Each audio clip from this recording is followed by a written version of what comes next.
Welcome back to Crit and Crit. I'm Axion, I'm Sint. and we're continuing our playthrough of Legend of Zelda, Oracle of Seasons, and our discussion of Mistborn, The Final Empire by Brandon Sanderson. So, I'm going to ask you kind of a random question here, but I am going somewhere with this, so bear with me. Alrighty? What caused the Boston Tea Party? Okay.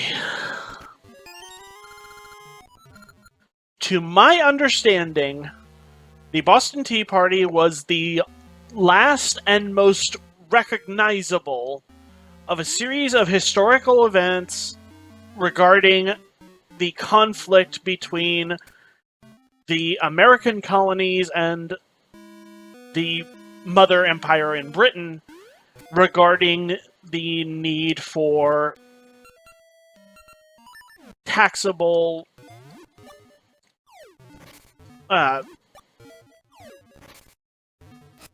income sources via taxation for, one, to keep the colonies running, and to maintain the necessary resources for that, as well as to cover the expenses of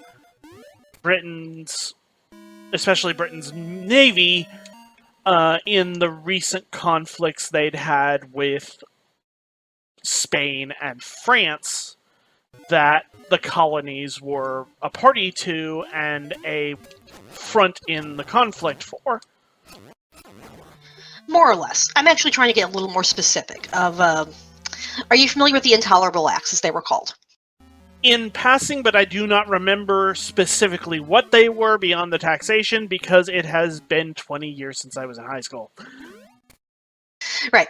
So, short version, the so-called Intolerable Acts were just a series of acts passed to, yes, as you said, increase revenue from the colonies because, Britain just spent a lot of money on protecting the colonies in the French and Indian War, and then the colonies were like, no, dude, we don't want to pay for that. But more relevant at the moment is specifically the Tea Act, which, what do you think that did?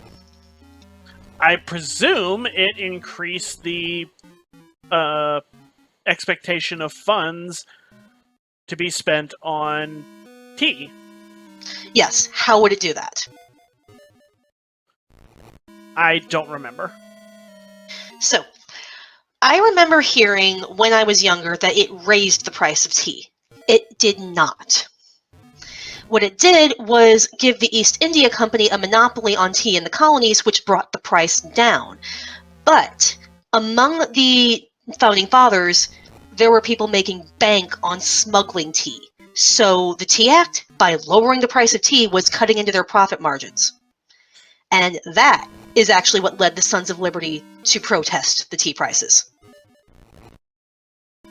But that doesn't sell very well in newspapers, so you get the pretext of taxation without representation being pushed.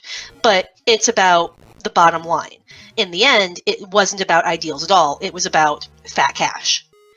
So, can you see where I might be going with this? I have a few guesses, yeah. What fuels a rebellion? And are ideals enough to fuel a rebellion?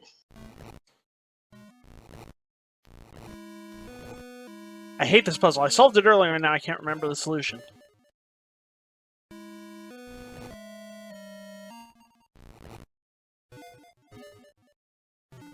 Yeah, fish the other gray one down.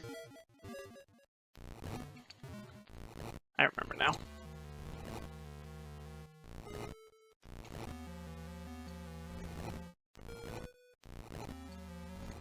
But, yeah, do you think ideals alone are enough to fuel the revolution? No.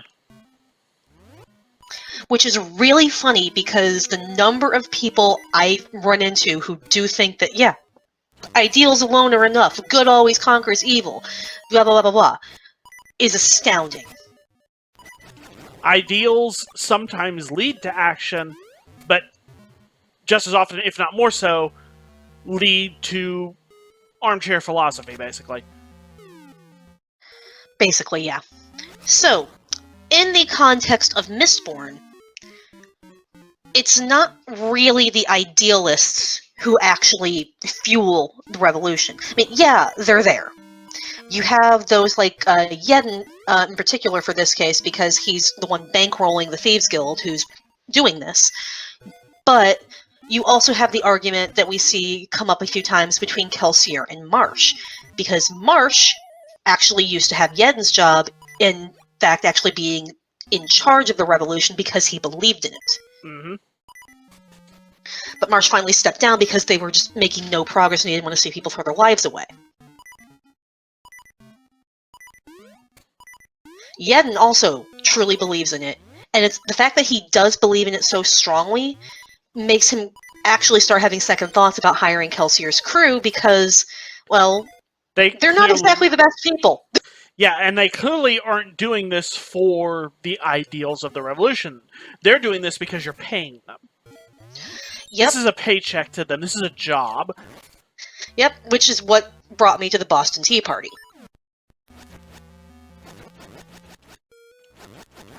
I mean, so much of our American history is revisionist. Why am I not surprised to find this particular bit is? And honestly, I think it's because of the same reason that people talk more about World War II than World War I. It's a better story with a clearer-cut hero and villain narrative. Yeah, not wrong.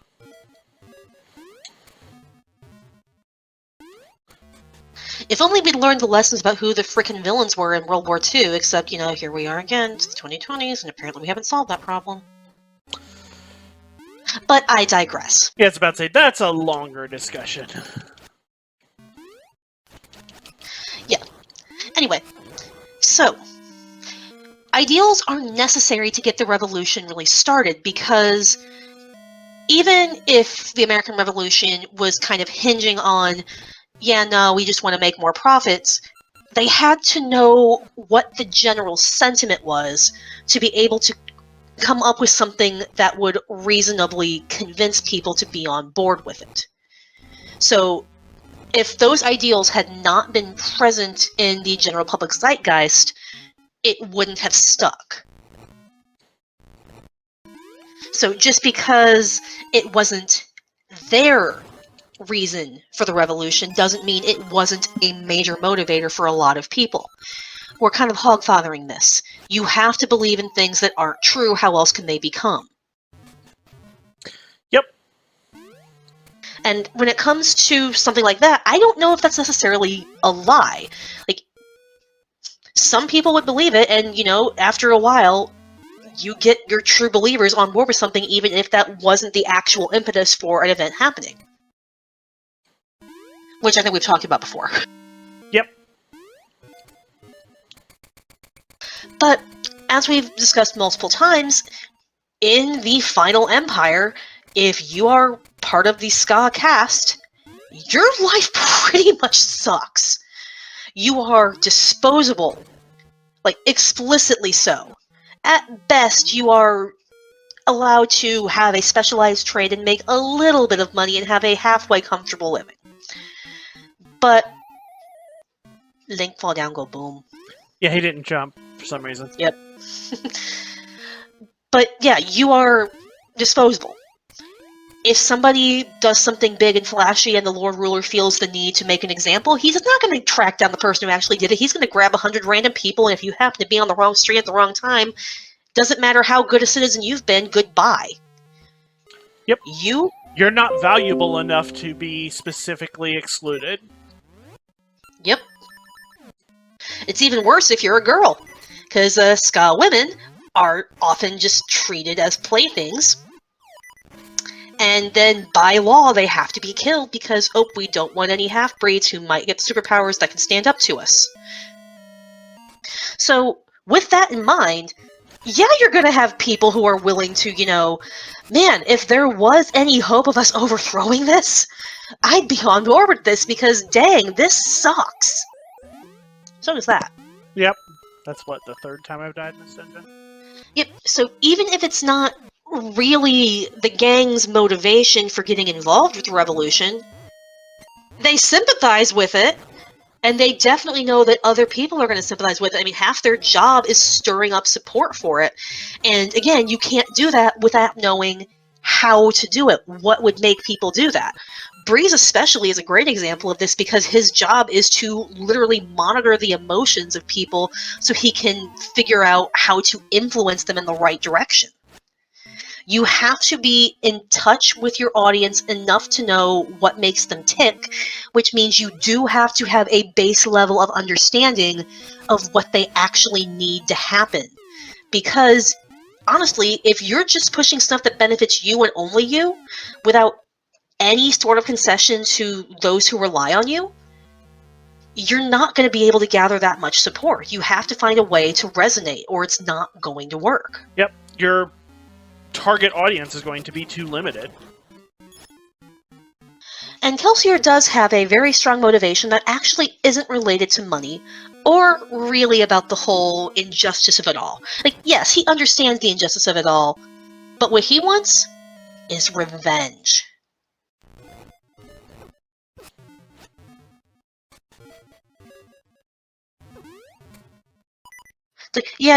Having a nice new world order where the Ska can live in equality or, in superiority even because we have numbers on them, that'd be great. But you know what I really want to do? I want to knife the Lord Ruler. That's what makes Kelsier get up in the mornings these days. Ever since the death of his wife in the pits, this is all he's had left to live for. And as a result, he doesn't really have any sort of scruple about stopping, which is another point of conflict between him and Marsh, and even between him and Vin. Vin is his protege, but Vin is not going to just passively sit there and do what she's told without developing her own thoughts on the matter. And Marsh repeatedly calls him out on this. Like, we first see Marsh giving Kelsier a list of the names of those he killed when he raided a nobleman's house. Okay, not bombs. Boomerang? Boomerang? Nope, not boomerang. What else do you have? Seeds.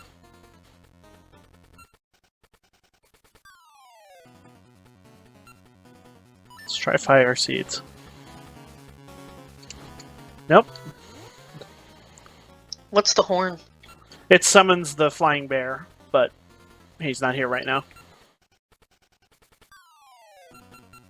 What's the little shovel thing? Is it just a shovel? This one? Yeah, it's a shovel. Can you hit him with the shovel? I can try. I mean, it's not like it's gonna do any... But that worked?! No, he finished his attack and ran. Okay. They'll make a noise if they're damaged. Okay, yeah, just the timing on that made me think I actually had a surprise success. Can you reflect their stuff with your shield? I tried that. Okay, nope, alright. That did not work. I don't even know what these things are. They look like trapinch. They kind of do, yeah.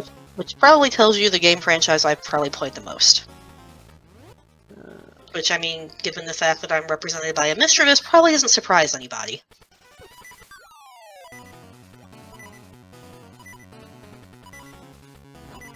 That doesn't do anything. So, Ooh, maybe I need to charge them. Maybe. Yeah, in the end, a revolution can't run on ideals alone, but ideals are necessary for it, not only because, well, in the case of Kelsier's crew, they're a restraining bolt because there are lines that the others are not willing to cross. Okay, that works. That Kelsier is willing to walk over if he's not stopped, but they also provide a clear direction for what needs to happen. Like, if your great game plan for this whole thing is just simply, we want change, just anything is better than this, okay, that leaves a lot of room for things to go really, really wrong. Yep, and this is actually a big discussion that actually goes on in real-world politics, and I'm going to divert here for a second. I won't go into too many specifics, but I'm gonna dwell on this a little because it is relevant. There's a political philosophy that is present in some places of the real world called accelerationism, where the idea is everything is so terrible right now. But nothing is being changed because the majority of people are still in a relatively comfortable position. Their day-to-day lives aren't being affected by how bad things are because they're not, say, in a targeted minority group, or they're not currently a primary part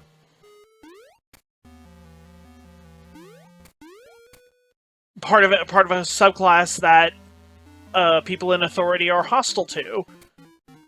So the idea behind accelerationism is, if we make things terrible for everybody, including the people who are in a comfortable position right now and thus not upset about the situation that the world's in, that will drive them to embrace revolution and to support drastic change. The big problem with something like accelerationism, of course, is the idea of who gets hurt in the meantime. While you're espousing this idea of making the situation even worse so that it pulls the people in the middle who are comfortable or otherwise uninvolved or just politically ambivalent or whatever, pulls them off the couch to make them get involved and force them to recognize the situation. While you're doing that, how many people are suffering under the situation you just made worse?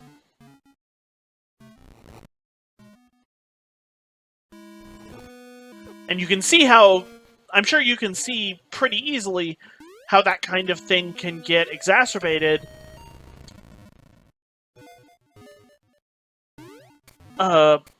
into very dangerous extremes. And we see that reflected a bit in Mistborn. Every time Kelsier's group does something hostile to the Empire, the Lord Ruler takes it out on some random Ska. Like Vin's entire thieving crew that she grew up with gets slaughtered because they're looking for her. Yep. She just doesn't have to be there. Oh, shouldn't have thrown it back in the water. And of course, there's no, scruple about them doing that because, well, they're just Ska, and Ska thieves at that.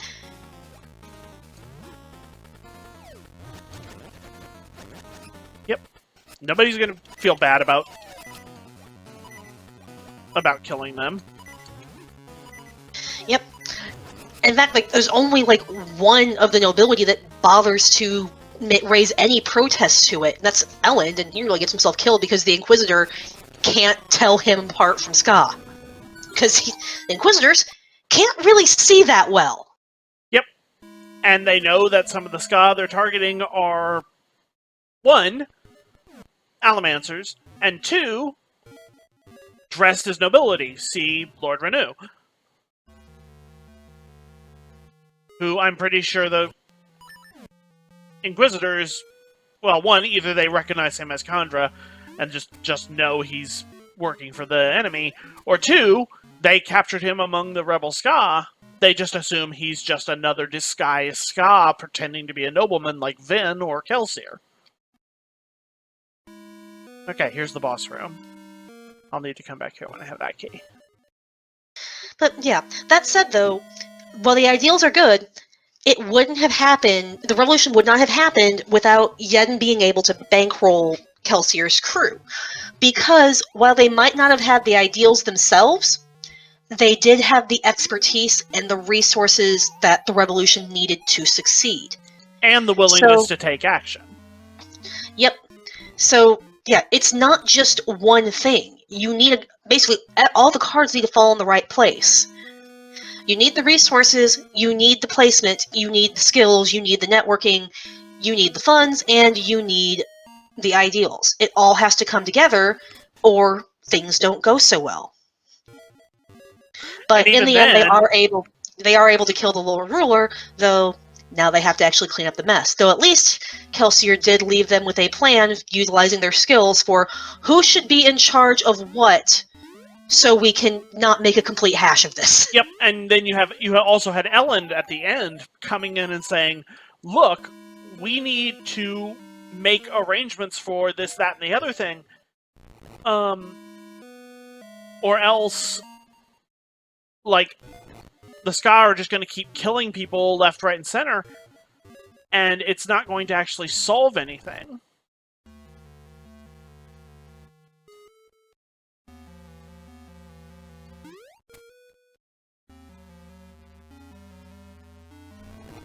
There we go.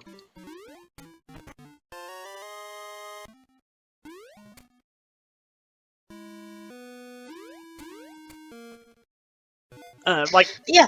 That's kind of the thing is, like, Kelsier and his crew knew how to get through and perform a revolution, especially once they had their different roles coordinated and all of that. But at least in part, I think, because they really didn't expect to get this far, none of them had really an idea about where to stop.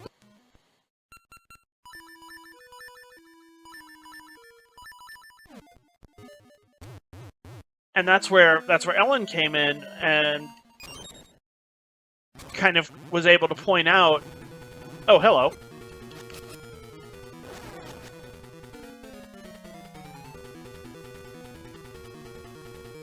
This is the Poison Moth, I presume."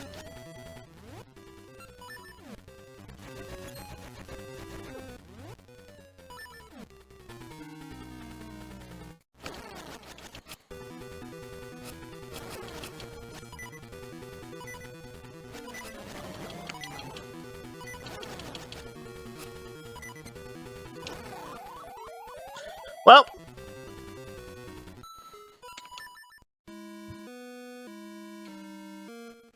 so you end up with these characters with all these disparate skills, and they do come together eventually in a result that's more than the sum of its parts.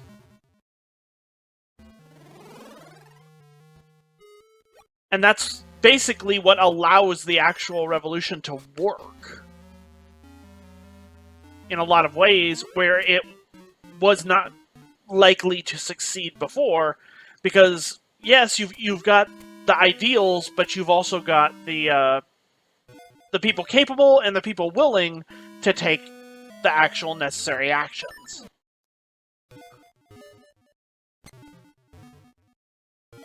Anything else we want to add while we're here? Not that I can think of. At least not at the moment. I'm sure something will come up later, but we'll deal with it then. Alrighty. In that case, we will take this monster on next time. Bye!